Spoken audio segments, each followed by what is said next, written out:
نكشف لكم اليوم عن موعد وتوقيت مباراة الهلال والدحيل القطري في الجولة الأولى من دوري أبطال آسيا من 2025 إلى 2026، بالإضافة للقناة الناقلة للقمة العربية.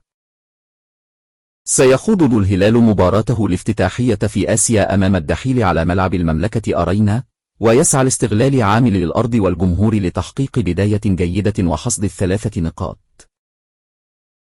تضم مجموعة الهلال في آسيا السد والدحيل والغراف القطري والشرطة العراقي وشباب الأهلي والوحدة والشارقة الإماراتي وناسف الأوزبكستاني.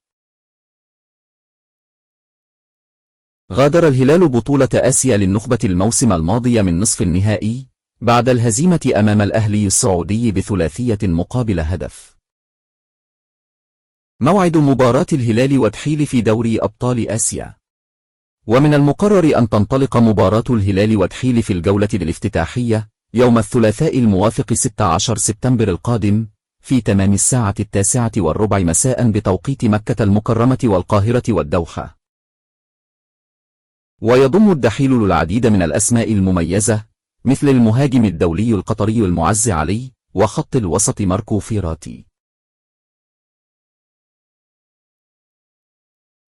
القنوات الناقلة لمباراة الهلال والدحيل القطري.